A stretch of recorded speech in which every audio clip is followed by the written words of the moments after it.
Pithapuram Uppada bus stand సెంటర్లో గతంలో కూడా స్పీచ్ ఇచ్చాను. కానీ ఈసారి చాలా ప్రత్యేకం. ఆంధ్రప్రదేశ్ దశని మార్చే పిఠాపురం ఎన్నికలు. ఇది మామూలు ఎన్నికలు కాదు.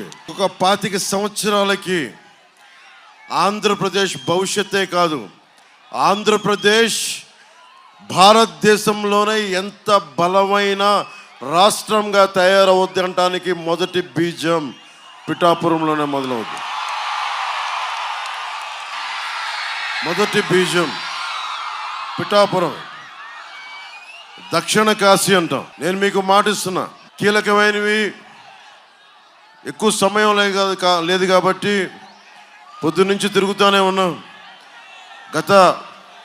ఈరోజు ఒక్క ఎన్నికలు కాదు, నేను భారతదేశంలోనే ఏ ఒక్కరూ కూడా ఒక పార్టీని ప్రారంభించి దశాబ్దం ఎమ్మెల్యేలు లేకుండా, ప్రజలు మన్ననలు పొంది, డబ్బు లేకుండా, ఏ మాత్రం రాజకీయంగా మనకి చట్టసభలో స్థానం లేకపోయినా మీ గుండెల్లో పెట్టుకున్నారు. కాబట్టి జనసేన ఈరోజు అందరికీ, ఒకరికి కాదు 5 కోట్ల మంది ఆంధ్రులకి, ఎక్కడ తెలుగువాడుంటే తెలంగాణ కాదు కర్ణాటక ఎక్కడున్నా సరే జనసేన 7 మనకి సిద్ధాంతాలని గుండెల్లో పెట్టుకున్నారు. సాక్షాత్తు మనకి భారతీయ జనతా పార్టీ జేపీ నడ్డా గారు చాలా గర్వంగా జనసేన కండువ వేసుకుని చాలా చెప్పారు. ఇది నేను మీ పార్టీకి అంత మర్యాదిస్తున్నానని.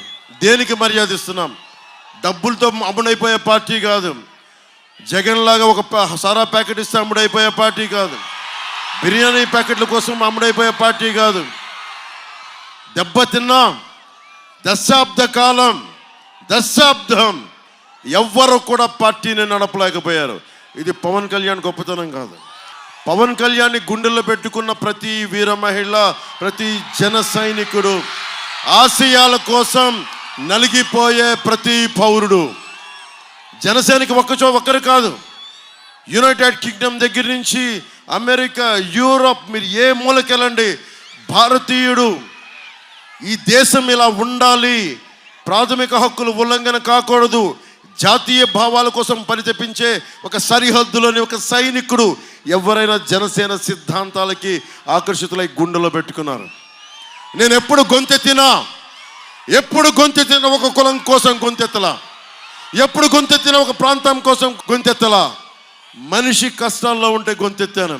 నా కులం అని చూడలా, నా ప్రాంతం అని చూడలా, నా భాష అని చూడలా, నేనేమి చూడలా, మనిషి కష్టాల్లో ఉన్నాడా లేదా అని చూసా. చాలా ఆవేదన ఉంది నాకు. నేను మనుషుల్ని విడదీయలేను. కులాల తాలూకు వెనుకబాటుతనాన్ని గుర్తించేవాడిని. కానీ కులాలని అడ్డం పెట్టుకొని నేను కులాలతోటి రాజకీయం చేసేవాడిని కాదు. ఇందాక గొల్లప్రోలకి వెళ్తే ఒక 12 ఏళ్ల బిడ్డను తీసుకుని నీకు ఏం కావాలనుందని, ఏ కులం అని తెలియదు నాకు. అడిగితే నాకు ఆర్మీకి వెళ్ళాలనుంది. మీరు హారతులు ఇస్తారు నాకు, అది నాకు బాధ్యత. నేను దాన్ని గర్వంగా ఫీల్ అవ్వను. భగవంతుడికి ఇవ్వాల్సిన హారతులు అవి. మీరు ఏమి ఇచ్చినా సరే, దండాలు పెట్టినా సరే నేను ఒకటే పెట్టుకుంటాను, అన్నీ జీసస్కి వెళ్ళాలి, అల్లాకి వెళ్ళాలి, శ్రీవల్లభుడికి వెళ్ళాలి, ఆదిశక్తికి వెళ్ళాలి, శివుడికి వెళ్ళాలి, విష్ణువుకి వెళ్ళాలి, 7 కొండల వాడికి వెళ్ళాలని కోరుకుంటాను తప్ప మీరు ఏమి చేసినా నేను అందరూ బాగుండాలని చేస్తాను. ఎందుకు దశాబ్ద కాలంగా నలుగుతున్నా? ఎందుకు స్థాయిని తగ్గించుకొని, బలం ఉండి కూడా ఎందుకు తగ్గించుకున్నామంటే 5 కోట్ల మంది ప్రజలు గెలవాలి. అరాచకం రాజ్యాలు వెళుతుంటే, గుండాయిజం రాజ్యాలు వెళుతూ ఉంటే, ప్రతి ప్రజాప్రతినిధిని భయపెడతా ఉంటే ధైర్యం ఇవ్వాల్సిన సమయం ఆసన్నమైంది అనిపించింది. నేను మీకు చాలాసార్లు అందరికీ చెప్తా ఉన్నా, నాకు ప్రాణ భయం లేదు. రాజకీయాల్లోకి వచ్చినప్పుడే 24 గంటలే, మొన్న చాలా సభల్లో కూడా చెప్పాను, సూర్యుడు నుంచి సూర్యుడికి 24 గంటల దూరం. మనిషి నుంచి మనిషికి, మనిషి నుంచి హారతి ఇచ్చే మనిషికి, మనిషి నుంచి అక్కడున్న ఆడపడుచులకి, మనిషి నుంచి ఉన్న మనిషికి, ఇక్కడున్న ప్రతి ఒక్కరికి, మీ నుంచి నాకు 2 గుండెల దూరం, 2 గుండెలు. గ్రామం గ్రామం నుంచి సంగ్రామానికి ఎన్ని తుపాకుల దూరం అని నాకు ఇష్టమైన కవి శేషేంద్ర గారు అంటారు. గ్రామం సంగ్రామంగా మారటానికి ఎన్ని తుపాకుల దూరం అర్థం అంటే, గ్రామం పచ్చగా కళకళలాడాల్సిన గ్రామం సాగునీరు లేక, తాగునీరు లేక, రోడ్లు లేక, రైతుకి గిట్టుబాటు ధర లేక, మద్దతు ధర లేక, యువతకి ఉపాధి అవకాశాలు లేక, ఆడపడుచులకి భద్రత లేక, ఆడపడుచులకు జీవనోపాధి కల్పించలేక, ఉద్యోగులకి సిపిఎస్ ఇవ్వలేక, ప్రతి ఒక్కరికి సమయానికి గవర్నమెంట్ ఉద్యోగులకి సకాలంలో జీతాలు అందివ్వలేక, పోలీస్ వ్యవస్థకి కానిస్టేబుల్ దగ్గర నుంచి పెద్దవాళ్ళ దాకా, అధికారుల దాకా టీఏలు డిఏలు సరెండర్ లీవ్స్ డబ్బులు ఇవ్వలేక, మనిషి గొడవ పెట్టుకోవాలని కోరుకుంటాడు, హక్కులు కావాలని కోరుకుంటాడు. నా కండం నా రక్తం మరిగించి కష్టపడి ఈ దేశానికి ఇస్తే నన్ను ఎవరు గుర్తించలేరు. కడుపు మండి నోటి తిరుగుబాటు చేస్తాడు. అందుకే గ్రామం సంగ్రామం కావడానికి ఎక్కువ టైం పట్టదు. మన పిఠాపురంలోనే అడ్డగోలుగా మట్టిని తవ్వేశారు, చెరువుల్ని లోయలు చేశారు, గ్రావెల్ని తవ్వేశారు, ఉపాధి అవకాశాలు ఇవ్వాల, ఉద్యోగ అవకాశాలు ఇవ్వాల. మన కాకినాడ ఎస్సీజెడ్ దాదాపు 8,000 ఎకరాలు మన కాకినాడలోనే ఉంది. ఇంకా ఆ రైతులకి పరిహారం ఇవ్వాల, ఉద్యోగం ప్రామిస్ చేశారు, ప్రతి ఇంటికో ఉద్యోగం అని చెప్పి అది ఉద్యోగాలు ఇవ్వాల. నేను మాటిస్తున్నా, కాకినాడ ఎస్సీజెడ్లో ఇక్కడ మన పిఠాపురం యువతకి, కాకినాడ యువతకి చెందాల్సిన ఉపాధి అవకాశాలు మీకు వచ్చేలాగా నేను కృషి చేస్తాను. మీకు వచ్చే వరకు పోరాటం చేస్తాను. ఈరోజు జగన్ భయపడుతున్నాడు. ఈరోజు జగన్ ఎలా చేశాడు? జగన్ ఈ రోజున ఒక్కడిని బతకనిచ్చాడా? ఇన్ని 5 సంవత్సరాలు ఎంతమందిని భయపెట్టాడు? వీధుల్లోకి రావడానికి భయం, రోడ్ల మీదకి రావడానికి భయం, నా హక్కులు ఉల్లంఘించబడ్డాయి అని అడగాలంటే భయం. ఈ భయాన్ని ఎవరు తీశారు? జనసేన, జన సైనికులు, వీర మహిళలు రోడ్ల మీదకి వచ్చారు. పంచాయతీ ఎన్నికల్లో గెలుస్తామా ఓడుతామా లేదు, రస్తా ముందుకెళ్తుందా లేదా, నిలబడతామా లేదా, అది జనసేన నిలబెట్టింది. దమ్మంది జన సైనికులకి, దమ్మంది వీర మహిళలకి, దమ్మంది జనసేన మద్దతుదారులకి.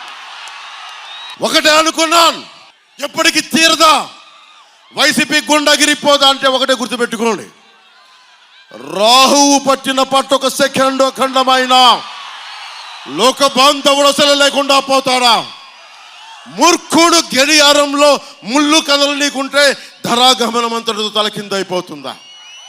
కుటిలాత్మల కూటమికి ఒక త్రుటి కాలం జయం వస్తే విశ్వ సృష్టి పరిణామం విచ్ఛిన్నమవుతుందా? ధనుజు లోకమేకంగా దారి కడ్డంగా నిల్చుంటే నరజాతి ప్రస్థానం పరిసమాప్తమవుతుందా?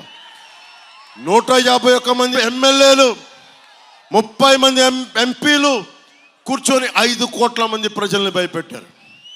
5 కోట్ల మంది ప్రజలు ఒక్కడు తెగించాడు. ఒక్క జన సైనికుడు తెగించాడు. ఒక్క వీరమహిళ తెగించింది. కడుపు మండిన సుగ్గాలి ప్రీతి ఎస్టీ కులాలకి చెందిన ఒక ఆడబిడ్డ తెగించింది. ఒక భవన నిర్మాణ కార్మికుడు రోడ్ల మీదకి వచ్చాడు. కడుపు మండిన గోపాలమిత్ర బయటకు వచ్చాడు. కడుపు మండిన ఉద్యోగి బయటకు వచ్చాడు. కడుపు మండిన ప్రతి ఒక్కరు బయటకు వస్తే వారందరూ వారి వేదన నాకు తెలియజేస్తే నేను ప్రాణాలని పణంగా పెట్టాను. గుర్తుపెట్టుకోండి, ఎవరి కోసం పెట్టాను ప్రాణాలని? మీ భవిష్యత్తు కోసం. నేను 5 సంవత్సరాలకి రాలా, 5 సంవత్సరాలకి రాలా, వచ్చే ఎన్నికల కోసం రాలా, మీ బిడ్డల భవిష్యత్తు కోసం వచ్చాను. చిన్న బిడ్డలు ఉన్నారు అక్కడ, అందరూ నన్ను తిడతారు, నువ్వు చిన్న పిల్లలు ఉన్నారు అక్కడ గ్రీన్ షర్ట్ వేసుకున్న బిడ్డ ఉన్నాడు, ఆడబిడ్డలు ఉన్నారు, చిన్నపిల్లలు. నేను 18 ఏళ్ళు దాటిదని చెయ్యూపుతనం లేదు. భవిష్యత్తు కోసం నిలబడేవాడేవాడు, బిడ్డల భవిష్యత్తు కోసం నిలబడేవాడేవాడు. నేను ఒక తరం కోసం పనిచేస్తున్నా, 2 తరాలకి దారి వేయడానికి నిలబడి ఉన్నా. జనసేన పార్టీ పెట్టినప్పుడు చెప్పా 25 సంవత్సరాలు కష్టపడతానని. 34-35 దాటిన తర్వాత రాజకీయాల్లోకి వచ్చాను. ఇంకా నా బిడ్డలు చిన్నోళ్ళు, నా బిడ్డలకి నేను చూసుకోలేదు. ఏ తండ్రిని తన బిడ్డలకు చూసుకోవడం సహజం. పొద్దున ఇంటర్వ్యూలో అడుగుతున్నారు, నీ బిడ్డలకి నువ్వు భవిష్యత్తు చూసుకున్నావు నాకు తెలియదన్నా. మా నాన్న నాకేమిచ్చాడు? మా నాన్న ఆస్తిపాస్తులు ఇవ్వలే నాకు. మా నాన్న ఆస్తిపాస్తులు ఏమి ఇవ్వలే. మా నాన్న ఒక సాధారణ ఉద్యోగి. నాకేమి ఇచ్చాడు?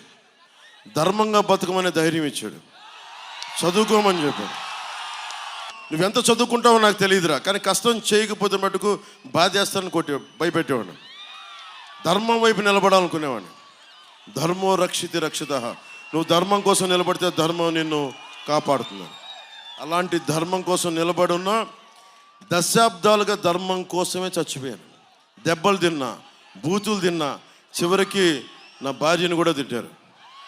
నా భార్య విదేశీయురాలు, ఈ దేశంది కాదు. తనను కూడా తిట్టారు. పాపం తనకు తెలియదు, ఈ రాజకీయాలు తెలియదు. నేను ఒకటే అడిగా, ఒక్కసారి భారతదేశపు రాజకీయం అర్థం కాదు, ఎందుకు ఇలా ఇంట్లో ఉండే వాళ్ళు తిడతారని అడిగింది.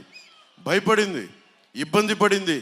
నేను చెప్పాను, క్షమించమని అడిగాను నా భార్య. వీళ్ళందరూ తిట్టిన తిట్లకి ఏం చేయగలను, నీకు ఎందుకు ఎంత పిచ్చి అని అడిగింది. నేను అడిగాను, ప్రతి ఒక్కరు నా భార్యకి ఒకటే చెప్పాను, ఓకే నీ భర్త డబ్బులు సంపాదిస్తాడు, నా బిడ్డకి నేను ఇచ్చుకోగలను.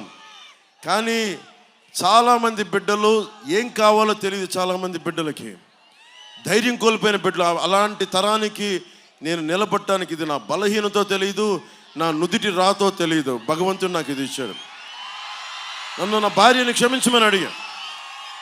సో నా భార్యని ఒకటే అడిగాను, ఎలక్షన్ రోజున పిఠాపురం మే 13 నువ్వు రా, నీకు అర్థమవుతుంది నేను ఎందుకు నిలబడ్డాను. నా భార్యకి తెలియదు పాపం, భారతదేశం వస్తే ఇంత ఇబ్బంది పెడతారు, ఇంత బాధిస్తారని. నేను చెప్పాను, విదురు నీతి ఉంటుంది. ఒక గ్రామం కోసం, ఒక కుటుంబం కోసం ఒక వ్యక్తిని, ఒక గ్రామం కోసం ఒక కుటుంబాన్ని, ఒక రాజ్యం కోసం ఒక గ్రామాన్ని బలి చేయక తప్పదని. నేను ఒకటే చెప్పాను నా భార్యకి, 5 కోట్ల మంది ప్రజలకి మన కుటుంబం బలైతే పర్వాలేదు, దాన్ని ఒప్పుకుందాం. నా భార్యకి ఒకటే చెప్పాను. నేను చాలామంది గుండాలతో గొడవ పెట్టుకున్నాను. మీకు తెలుసు, మన సాయిధరం తేజ్ వస్తే కూడా సభలో ఇలా రోడ్డు మీద వెళ్తుంటే రాళ్ళు ఇసిరేశారు. మన గాజు గ్లాస్ ఇసిరేశారు. గాజు గ్లాస్ కాదు, ఒక బాటిల్ ఇసిరేశారు. ఆల్రెడీ దెబ్బతిన్నాడు పాపం, నా కోసం వచ్చాడు. తలకి తగిలి ఉంటే ఇంకొకసారి ఏమైందో తెలీదు. కానీ దురదృష్టవశాత్తు పాపం తెలుగుదేశం బిడ్డకి తగిలింది. మనస్ఫూర్తిగా బిడ్డకి నువ్వు త్వరగా కోలుకోవాలి. నల్లల శ్రీధర్కి దెబ్బ తగిలింది. నల్లల శ్రీధర్ తొందరగా కోలుకోవాలని ఆశిస్తూ నీకు ఆ భగవంతుని నేను ఎప్పుడు రక్షించాలని కోరుకున్నాను. అంటే ఊహించుకోండి, ఇలా రోడ్ల మీదకి వస్తే భయపెడుతున్నారు. మీరు మనం చూశారు, ఎక్కడికి వెళ్ళినా ఆవేదన ఉంది. ఈరోజు నేను మీకు మాటలు చెప్పట్లా. పిఠాపురం అన్నదమ్ములకి, ఆడపడుచులకి, పెద్దలకి, కులాలకి, మతాలకి అతీతంగా మీరు ముస్లిం అవ్వండి, హిందూ అవ్వండి, క్రిస్టియన్ అవ్వండి, లేదంటే మీరు కాప్ అవ్వండి, ఎస్సీ సామాజిక వర్గం, బీసీ, సెట్టిపల్లిజం, మీరు ఏ కులస్తులైనా, చేనేత వర్గాలు కావచ్చు, పద్మశాలి కావచ్చు, రెడ్డి సామాజిక వర్గం కావచ్చు, మీరు ఎవరైనా కావచ్చు, జనసేన పవన్ కళ్యాణ్ అందరినీ గుండెల్లో పెట్టుకుంటాడు. మీరు చూసారా ఇక్కడ నేను కుల రాజకీయం చేయటం ఎంత మర్యాదగా మాట్లాడాను. దాన్ని తిడతాను, తిడితే భరిస్తా. దేనికి? ఎవరిని అవమానం చేయాలి నాకు ఉండదు. ఈరోజు నేను మీకు మాటిస్తున్నా, ఇంతమంది మాట్లాడారు, ఇంతమంది రాజకీయ నాయకులు వచ్చారు. నేను మీకు మాటిస్తున్నా, నా ప్రాణాలని బలిదానంగా పెట్టేస్తాను ఈ రాష్ట్ర అభివృద్ధికి, ఈ దేశ సమగ్రతకి. నేను కోరుకునేదల్లా ఒకటే, నేను తక్కువ తీసుకొని 5 కోట్ల మంది ప్రజలకు ఉపయోగపడాలని నన్ను నేను తగ్గించుకున్నాను. అందరూ అడుగుతారు దేనికి తగ్గించుకున్నామని. చిన్నప్పుడు నాకు స్కూల్లో నా టీచర్ చెప్పింది, సౌరమ్మ నా టీచర్, ఇమాన్యుయల్ టీచర్. ఆవిడ ఒకటే మాట చెప్పింది, బైబిల్ సూక్తి ఒకటి చెప్పింది. చాలా 4వ తరగతిలోను 5వ తరగతిలోను, తనని తను తగ్గించుకున్నవాడు హెచ్చింపబడినాడు. అంటే నాకేమర్థమైంది అంటే అతిశయం చూపించుకు, అహంకారం చూపించుకు, ఎంత ఎదిగినా ఒదిగుండని. అది నేను పాటించా. అందుకని నేను తగ్గి రాష్ట్ర ప్రజల్ని గెలిపించడానుకున్నాను. బలమైన తెలుగుదేశం పార్టీనే స్థానిక ఎన్నికల్లో పోటీ చేయడానికి ఇబ్బంది గురి చేసిన party YCP party. Gundala party అది, భయపెడతారు. మొన్నే చూశారు బాటిల్ ఇసిరేయటం. నేను వైసీపీ గుండాలందరికీ హెచ్చరిస్తున్నా, రాష్ట్రం మొత్తాన్ని వైసీపీ గుండాలకి. మీకు పవన్ కళ్యాణ్ సంగతి తెలియదు, జన సైనికుల సంగతి తెలియదు. మీరు ఒక పార్టీ కోసం పనిచేస్తున్నారు. మేము ఈ నేల కోసం పనిచేస్తున్నాం, భారతదేశం కోసం పనిచేస్తున్నాం. ఎంత బలంగా పనిచేస్తామంటే ప్రాణాలను వదిలేస్తాం. ఒక దెబ్బ పడి తల పగిలి రక్తం చిందిస్తే కంఠం తెగిపోవాలి, కానీ అడుగు వెనక్కి పడదు, గుర్తుపెట్టుకోండి. ఒక్కొక్క వైసీపీ గుండాకి ప్రభుత్వం వస్తుంది, మాది కూటమి ప్రభుత్వం వచ్చేస్తుంది, ప్రభుత్వం స్థాపిస్తున్నాం. ఎన్ని సీట్లు అనేదే లెక్క. నేను మీకు 6 అంశాలు చెప్తాను. విద్యకి ప్రథమ పీఠం వేస్తాం. మీకు ఫీజు రీఎంబర్స్మెంట్లు కానీ, ఎయిడెడ్ కాలేజీని తిరిగి రీఓపెన్ చేయడం కానీ, స్కిల్ డెవలప్మెంట్ కానీ అన్నీ ప్రధానమంత్రి గారి ఆధ్వర్యంలో, నారా చంద్రబాబు గారి ఆధ్వర్యంలో నేను ముందుండి అందరినీ కలుపుకొని, వర్మ గారిని కలుపుకొని, కృష్ణంరాజు గారిని కలుపుకొని నేను ముందుండి అందరికీ బాధ్యత తీసుకొని నడిపిస్తాం. అలాగే వైద్యం, ఎటు వెళ్ళినా ఇబ్బంది ఉంది. హాస్పిటల్స్ లేవు, ప్రాథమిక ఆసుపత్రులు లేవు, సెకండరీ టెరిషరీ హాస్పిటల్స్ లేవు. మల్టీ స్పెషాలిటీ హాస్పిటల్ ప్రతి మండల కేంద్రంలో ఉండేలాగా బాధ్యత తీసుకుంటాం. అలాగే కొత్తపల్లి ఉప్పాడ దగ్గర నుంచి మన కాకినాడ దాకా బీచ్ని అద్భుతంగా డెవలప్ చేస్తాం. దేశం మొత్తం మీద ఉప్పాడ బీచ్కి రావాలని చెప్పి చేసే అంత బలంగా చేసి పెడతాం.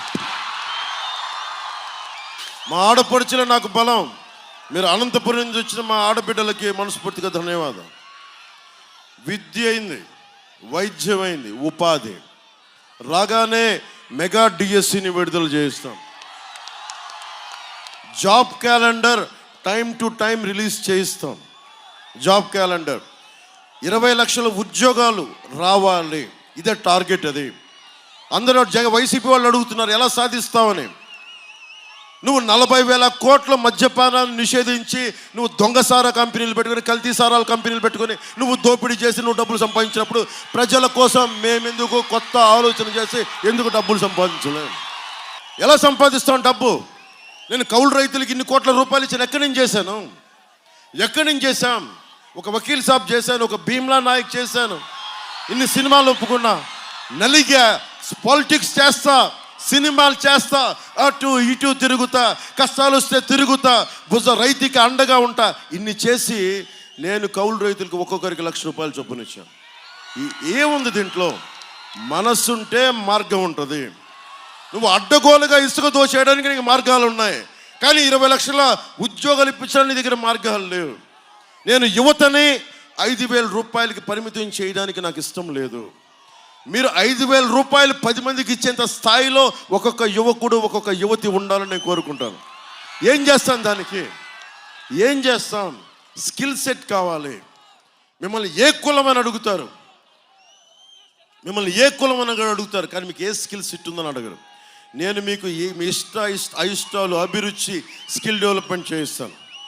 అలాగే సాగునీరు, మనకి శుద్ధగడ్డ కానీ, ఎర్ర కాలువ కానీ, ఈ నిర్మాణాలు, ఈ కాలువలని, డ్రైనేజీలు, పూడికల దగ్గర నుంచి పురుషోత్తపట్నం కానీ ఇవన్నీ పూర్తి చేసే బాధ్యత నేను కాకినాడ మన పార్లమెంట్ రైతాంగానికి, తూర్పుగోదావరి రైతాంగానికి, మనకి పిఠాపురం రైతాంగానికి నేను పూర్తి చేస్తాను. పిఠాపురం మహారాజు గారు ఎన్నో దాన ధర్మాలు చేశారు. సూర్యరాయాంధ్ర నిఘంటువు ఆయన ఆధ్వర్యంలో జరిగింది. ఇందాక మాట్లాడుతూ ఉన్నాం, కొత్తపల్లి ఉప్పాడ మొత్తం చోట 41,000 కోట్ల మద్యాన్ని అడ్డగోలుగా, కల్తీ మద్యాన్ని అమ్మి ఈ రోజున మేము అందరి ఓట్లు కొంటారని డబ్బులు ఇస్తున్నారు.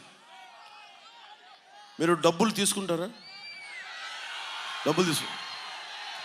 నేను ఇంకో మాట చెప్తా, తప్పు లేదు, డబ్బులు తీసుకోండి అన్న.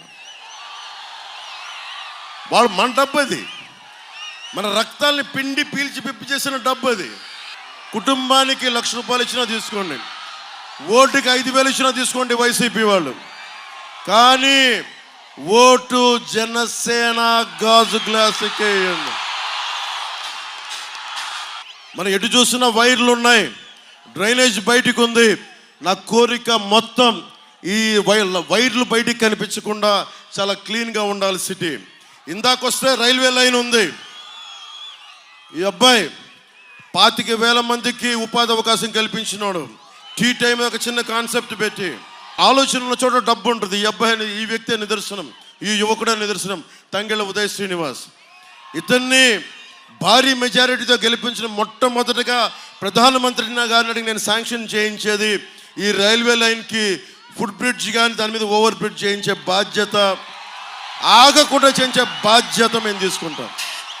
కాకినాడ పార్లమెంట్లో ఏమున్నా సరే ప్రధానమంత్రి గారితో, మీకు తెలుసు నేను జగన్ లాగా అబద్ధాలు చెప్పను. ప్రధానమంత్రి గారి గురించి తెలుసు కదా నాకు ఎంత సాన్నిహిత్యం ఉందో. ఆయన సాన్నిహిత్యాన్ని ఉపయోగించి చెప్పి పోలవరం ప్రాజెక్ట్ దగ్గర నుంచి మనం బ్రిడ్జిల దాకా అన్ని పూర్తి చేస్తాం. పిఠాపురం మున్సిపాలిటీ అభివృద్ధి కావాలి. దానికి కావాల్సింది అండర్ గ్రౌండ్ డ్రైనేజ్. నేను మీకు మాటిస్తున్నా, ఇది స్మార్ట్ సిటీ అంటారో ఏమంటారో తెలియదు కానీ అద్భుతమైన పిఠాపురం ఇది. ఎలా ఉంటుందంటే నియోజకవర్గం అంటే మోడల్ నియోజకవర్గంగా చేస్తాం. నేను మీకు మాటిస్తున్నా. పిఠాపురం స్మార్ట్ టౌన్ అనమన్నారు కృష్ణరాజు గారు. లేదు, పిఠాపురం ఏదో కొత్త పేరు మనం కనిపెడతాం, చేసిన తర్వాత మాట్లాడుతుందాం. మీ అందరికీ అన్ని రకాలుగా అభివృద్ధి నేను మాట్లాడుతూ ఉన్నాను. నేను ఒకటే అడుగుతున్నా, మీరు నన్ను నమ్ముతారా? నన్ను నమ్ముతారా? నేను మీకోసం నిలబడతానని నమ్ముతారా? ప్రాణాలు తెగించి మీకోసం సమస్యల మీద పోరాటం చేస్తానని నమ్ముతారా? నేను మీకోసం మాటిస్తున్నాను. అభివృద్ధి అంటే పిఠాపురంలా ఉండాలని డంకా బజాయించి దేశమంతా మారుమోగేలా, పార్లమెంట్ అంటే కాకినాడ పార్లమెంట్ లాగా, ఆ అభివృద్ధి అంటే ఆంధ్రప్రదేశ్ లాగా సమిష్టిగా బలాలందరినీ ఏకం చేసి ముందుకు తీసుకెళ్తామని తెలియజేసుకుంటూ, ఒకే ఒక రోజు ఉంది. అక్కడ ల్యాండ్ గ్రాబింగ్ యాక్ట్ గురించి చెప్తా ఉన్నారు. వైసీపీ మద్దతుదారులు చెప్తున్నా, మీ ఆస్తులు జాగ్రత్త. 25,000 కోట్లు తాకట్టు పెట్టేస్తున్నాడు. పాసు పుస్తకం మీద బొమ్మ వేసుకున్నాడు, సరిహద్దు రాళ్ళ మీద బొమ్మ వేసుకున్నాడు. మీ ఆస్తుల్ని అమ్మేస్తాడు. మీరు వైసీపీ కనుక ఓటేస్తే మత్స్యకార సోదరులు కూడా చెప్తున్నా, మీరు ఆస్తులు గాల్లో పెట్టిన దీపమే. అందుకని మీ ఆస్తుల్ని పరిరక్షించుకోవాలి అంటే జనసేన, టీడీపీ, భారతీయ జనతా పార్టీ కూటమికి మీరు ఎక్కడ నిలబడ్డారో అక్కడ అందరికీ ఓటేయండి. పిఠాపురం నియోజకవర్గానికి నేను నిలబడ్డాను. గాజు గ్లాసు గుర్తు మీద వర్మ గారి మద్దతుతోటి, కృష్ణరాజు గారి సహకారంతో అందరికీ నేను ముందుండి వెళ్తున్నాను. జనసేన నాయకులు నిస్వార్థంగా పార్టీని నిర్మాణం చేశారు. వారందరికీ పేరు పేరున, జనసేన నాయకులందరికీ ప్రతి ఒక్కరికి పేరు పేరున ధన్యవాదాలు తెలుపుకుంటూ, వర్మ గారు అబ్బాయి గిరీష్ గారికి ధన్యవాదాలు తెలుపుకుంటూ, తంగెళ్ళ ఉదయ్ శ్రీనివాస్ పార్లమెంట్ అభ్యర్థిగా 25,000 మందికి ఉపాధి కల్పించిన వాడు. నెంబర్ 9 మనకు శక్తిపీఠం ఉంది. మనకి దేవీ నవరాత్రులు గుర్తుపెట్టుకోండి.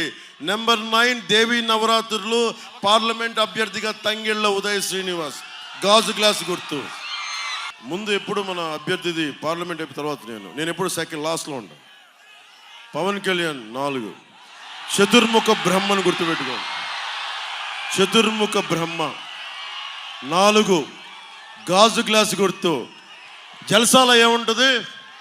వాడి హెడ్ ఉన్న రాడ్ లాగా పార్లమెంట్ అభ్యర్థి. Number 9 Tangella Uday Srinivas tea glass. Number 9 Tangella Uday Srinivas tea glass. MLA అభ్యర్థి పవన్ కళ్యాణ్ గాజు గుర్తు 4. పవన్ కళ్యాణ్ గాజు గ్లాసు 4. 4 దిక్కులు చతుర్ముఖ బ్రహ్మ. మీరు ఏదైనా పెట్టుకోండి. ధర్మందే విజయం, కూటమిదే గెలుపు, పీఠం కూటమిదే. సముద్రం ఒకరి కాళ్ళ దగ్గర కూర్చొని మరగదు. తుఫాను గొంతు చిత్తం మనడం మెరగదు, పర్వతం ఎవరికి వంగి సలాం చేయదు, జన సైనికులు వీర మహిళలు ఎవరికి వంగి సలాం చేయరు, తెలుగు జాతి ఎవరికి వంగి సలాం చేయదు, తెలుగు జాతి వైసీపీ గూండాలకి తల వంచదు, తల వంచిస్తాం, మెడలు వంచిస్తాం, మట్టిలో పాచేస్తాం. జై టీడీపీ, జై బీజేపీ, జై జై జై జనసేన, జై హింద్, జై హింద్, జై హింద్. భారత్ మాతా కి, భారత్ మాతా కి, భారత్ మాతా కి. జాగో రే జాగో జన తరంగమే, యువతకు నేస్తాం, భవితకు నేస్తాం.